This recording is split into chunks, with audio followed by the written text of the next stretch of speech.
नमस्ते everyone, my name is Rohit Ahuja. Welcome back to Pathshala. तो आज हम शुरू कर रहे हैं 9th स्टैंडर्ड का नया chapter, that is third chapter from algebra, that is polynomials. Very interesting, bit lengthy, very useful chapter for your basic understanding point of view. तो चलो भाई शुरू करते हैं पॉलिनोमियल्स। पहले हम जानेंगे पॉलिनोमियल का डेफिनेशन। ठीक है, तो क्या है देखो polynomials. So first polynomial as it is, भाई ये पॉलिनोमियल्स तुम्हारा थर्ड चैप्टर है, तो डेफिनेशन देखते हैं क्या है। तो डेफिनेशन क्या है? In an algebraic expression if the powers of the variables are whole numbers then that algebraic expression is known as polynomial. उस अल्जेब्रिक एक्सप्रेशन को पॉलिनोमियल कहते हैं। ठीक है, अब सर अपने को अल्जेब्रिक एक्सप्रेशन नहीं पता है, आप इतना आगे का क्या बता रहे हो? तो चलो भाई पहले अल्जेब्रिक एक्सप्रेशन समझ लो क्या होता है। ठीक है, so first will understand what is an algebraic expression. ठीक है, देखो जितने भी टर्म्स तुम देखते हो ना, ऐसे एक्स स्क्वायर प्लस 3x ऐसा कुछ देखते हो, ये सब क्या है मालूम है? ये सब अल्जेब्रिक एक्सप्रेशन है। ठीक है, तुमने x लिखा, ये भी अल्जेब्रिक एक्सप्रेशन, 2 लिखा, ये भी अल्जेब्रिक एक्सप्रेशन है, तुमने लिखा x प्लस वाई, ये भी अल्जेब्रिक एक्सप्रेशन है। बेसिकली मैथ्स में, अलजेब्रा में जो भी तुम एक्सप्रेशंस देखते हो वो अल्जेब्रिक एक्सप्रेशन है, ज्यादा दिमाग नहीं लगाएंगे। अब हम उन अल्जेब्रिक एक्सप्रेशन में इंटरेस्टेड हैं, कौन से वाले? जिनके powers, if the powers of the variables are whole numbers then that algebraic expression is known as polynomial. उसी में दिलचस्पी है जिसके पावर होल नंबर है। होल नंबर कौन से होते हैं सर? 0 1 2 3। देखो भाई इधर इधर ये सब जो मैंने लिखे हैं ये सारे क्या है रे? पॉलिनोमियल है। ये सारे क्या है? पॉलिनोमियल है। 6 is also polynomial. 6 - 7 half 0 √3 etcetera are constant polynomials. यानी कि जितने भी नंबर तुम देखते हो ना, ये सब भी पॉलिनोमियल है। तो इधर भी देखो मैंने 2 लिखा था, ये भी पॉलिनोमियल है। सब नंबर पॉलिनोमियल होते हैं, सारे एक्सप्रेशन पॉलिनोमियल होंगे। पर रुक जाओ, मैंने लिखा x रेज टू हाफ। नैया डूब गई, नैया डूब गई। कशाला डूब गई? बिकॉज x का पावर हो गया half. Half is not a whole number, it is a, चिल्लाओ रे, क्या होता है रे? हाफ रैशनल नंबर होता है। हाफ क्या होता है? Rational number. Okay, I hope तुमको क्लियर है। Half is not a whole number. अगर मैंने लिख दिया 1/y तो तुम्हें लग रहा होगा कि ये एक पॉलिनोमियल है। नहीं, किसी भी वेरिएबल का पावर तब चेक करते हैं जब वो न्यूमरेटर में हो। तो ये क्या है? इसका पावर अभी 1 है, ऊपर जाके -1 हो जाएगा, तो ये भी पॉलिनोमियल नहीं है। इतना राज इसमें नहीं था जो तुमको अभी बता दिया। तो अगर लिखा है y² + 2y + 3 तो क्या ये पॉलिनोमियल है? यस, y का पावर 2 है, इधर 1 है, इधर कुछ नहीं है, मतलब सब पॉलिनोमियल है। ठीक है, इधर ध्यान से देखना, सारे होल नंबर ही हैं। ठीक है, एक्चुअली 3 को कुछ नहीं है मालूम है, तो 3 को ऐसा लिखा जा सकता है 3 × y⁻0। ठीक है, उम्मीद है तुमको ये क्लियर हो चुका है कि मैं क्या बोलना चाहता हूं तुमको। आगे बढ़ते हैं। अब दूसरा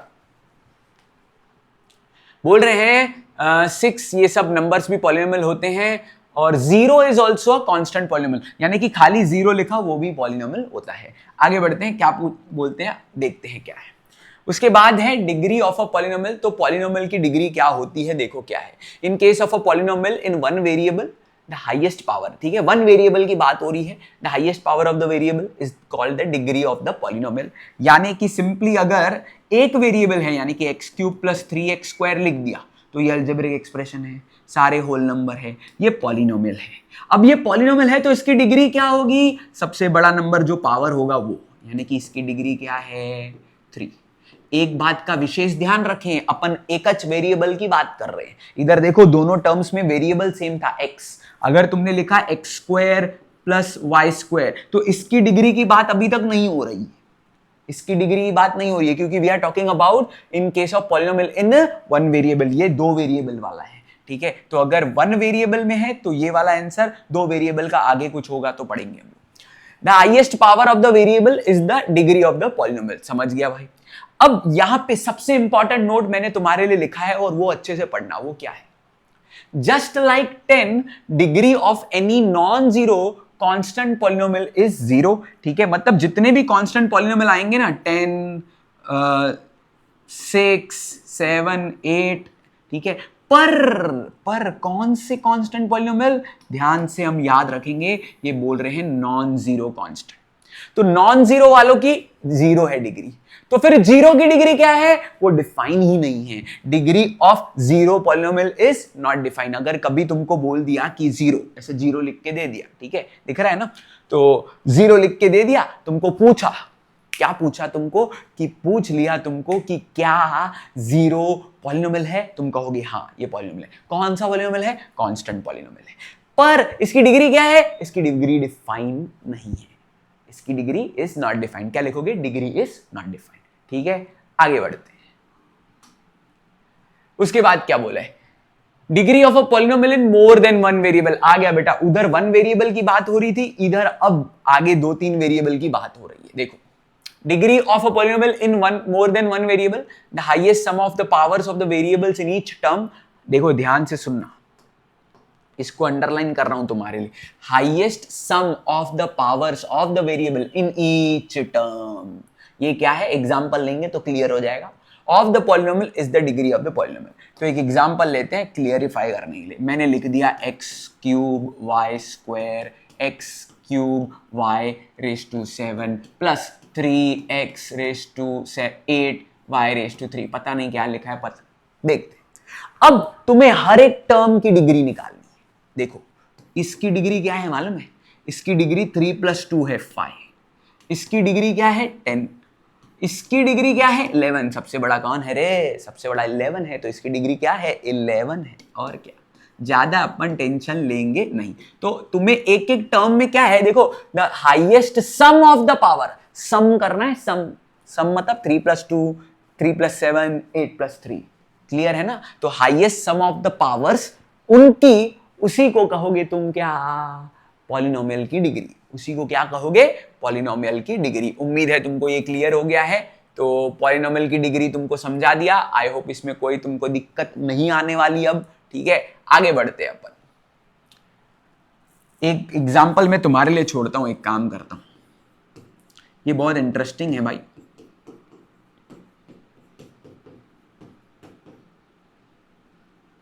चलो कमेंट में बताना कि ये जो है एग्जाम्पल जो मैंने लिखा है इसकी डिग्री क्या होगी, कमेंट में बताना मुझे।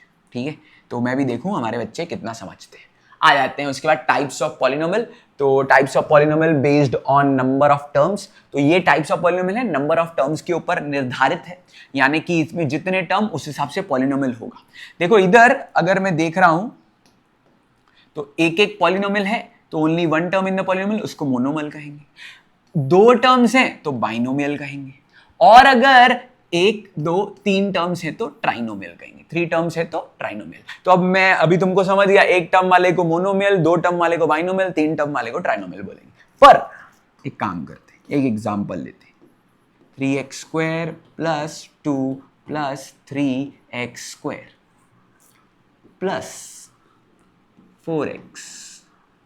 अब सर इसमें आपने अपने को फंसा दिया, 1 2 3 4, कितने टर्म्स है 4, तो 4 वाले का तो बोला ही नहीं है कुछ, तो ये क्या होगा, नॉट डिफाइंड। नहीं बेटा, तुमको एक चीज समझनी है, एक्चुअली ये क्या है, देखो इधर 3x² है, ये 3x², ये जो है ना ये लाइक टर्म्स है। इसको आगे हमको और डिटेल में पढ़ना है। लाइक टर्म्स मतलब क्या बेटा, ये सपोज 3x², ये 3x², दोनों के पास x² ही है ना, तो ये ऐड हो जाएगा क्या 6x²। 4x अलग है पूरा, और ये +2। तो ये दिख रहा था कि इसमें 4 टर्म्स हैं, पर इसमें 4 नहीं थे, इसमें थे 3, तो ये कौन है, ट्राइनोमियल। एक और एग्जांपल लेते हैं, x² + 2x + 5x। मुझे कमेंट में बताना ये क्या है, मोनोमियल, बाइनोमियल, ट्राइनोमियल। ठीक है, ये पक्का मुझे बताना ताकि मुझे समझ में आए कि तुमको ये मोनोमियल, बाइनोमियल, ट्राइनोमियल समझा है। ठीक है, तो ये मुझे बताना, मोनोमियल, बाइनोमियल, ट्राइनोमियल में पक्का कमेंट में बताना कि आंसर क्या आया। अब मेरे ख्याल से ये क्लासिफिकेशन तुमको समझ में आ जाएगा। ये एग्जांपल का आंसर तुमने दे दिया ना, राइट या रॉन्ग, तो भी समझ में आ जाएगा। ठीक है, क्योंकि आगे चल के हम डिटेल में इसको पढ़ने ही वाले हैं। आगे बढ़ते हैं, देखो उसके बाद है types of polynomial based on degree. अब पहले था निर्धारित था टर्म्स पे, जितने नंबर ऑफ टर्म्स वैसे टाइप का पॉलिनोमियल, अब डिग्री पे। अब हाईएस्ट पावर देखना है, अगर हाईएस्ट पावर 1 है तो लीनियर कहोगे, हाईएस्ट पावर 2 है तो क्वाड्रेटिक कहोगे, और हाईएस्ट पावर 3 है तो क्यूबिक कहोगे। सर हाईएस्ट पावर 4 आया तो क्या कहेंगे? ऐसे बच्चे निकलते हैं, क्वेश्चन आते हैं मन में, सर हाईएस्ट 4 आया तो नहीं, कुछ भी नहीं कहेंगे, क्योंकि हमारे बुक में क्यूबिक तक ही अपने को देखना है। तो इसमें ज्यादा कुछ समझाने का जरूरत नहीं है तुमको कि भाई 1 आया तो लीनियर, 2 आया हाईएस्ट तो क्वाड्रेटिक, 3 आया तो क्यूबिक। पर इसमें जो समझाने लायक है वो है स्टैंडर्ड फॉर्म। स्टैंडर्ड फॉर्म में तुमको डिसेंडिंग ऑर्डर लिखना होता है। सर डिसेंडिंग मतलब जैसे अगर आ गया x प्लस एक्स स्क्वायर, तो स्टैंडर्ड फॉर्म बोलता है बड़ा पावर पहले, बड़ा फिर छोटा, इसको अपन स्टैंडर्ड कहें। ठीक है, अब आगे चल के वही सीखना है, स्टैंडर्ड फॉर्म क्या होता है, इंडेक्स फॉर्म क्या होता है और कोएफिशिएंट क्या होता है। पहले एक एग्जांपल लिया है, इसका सिर्फ स्टैंडर्ड फॉर्म मैंने यहां पे लिखा है, इंडेक्स और कोएफिशिएंट हम खुद से समझने वाले। ठीक है, तो देखो एग्जांपल में क्या है, x minus 3x square plus 5 फिर प्लस x रेज टू 4। तो अकॉर्डिंग टू स्टैंडर्ड फॉर्म पहले बड़ा, इधर लिख के दिया है पर फिर भी मैं लिख देता हूं, सबसे बड़ा x रेज टू 4, उससे बड़ा फिर क्या है, उससे बड़ा माइनस 3x स्क्वायर, फिर मेरे ख्याल से बड़ा x है तो x, फिर ये हो गया प्लस 5। तो इसको कहेंगे अपन स्टैंडर्ड फॉर्म। स्टैंडर्ड फॉर्म क्या बोलता है, सिंपली पहले बड़ा फिर उससे छोटा फिर उससे छोटा and so on, standard form. अब दो और फॉर्म है जो मैंने इधर लिखे नहीं है, वो है कोएफिशिएंट फॉर्म और इंडेक्स फॉर्म। ठीक है, अब इंडेक्स फॉर्म कहता है कि तुम मिसिंग पावर्स को भी लिखो।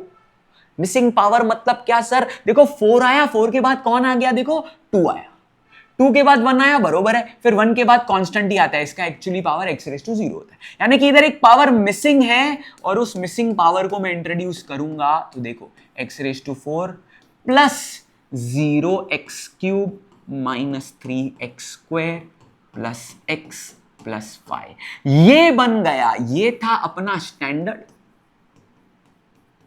ये अपना स्टैंडर्ड था, ये अपना बन गया इंडेक्स फॉर्म। इसको क्या कहते हैं, इंडेक्स। इंडेक्स फॉर्म में every index should be present. Sir index मतलब पावर, इंडेक्स मतलब पावर। देखो इधर 4 फिर 2 था, तो मिसिंग कौन था, 3, तो 3 को कैसे लिखा, 0x क्यूब। 0 डालने से पॉलिनोमियल में कोई चेंजेस नहीं आते हैं, इसके लिए x raise to 4 plus 0x cube minus 3x square plus x plus 5, ये हो गया इंडेक्स फॉर्म। तो कोएफिशिएंट क्या होता है, कोएफिशिएंट फॉर्म तभी निकाल सकते हो जब तुम्हारे पास अवेलेबल है इंडेक्स फॉर्म। इधर अवेलेबल है तो कोएफिशिएंट फॉर्म कैसे लिखते हैं, कोएफिशिएंट में सिर्फ कोएफिशिएंट लिखने हैं, इसके आगे कुछ नहीं है, मतलब 1, तो इधर लिखेंगे 1 0 माइनस 3 1 एंड 5।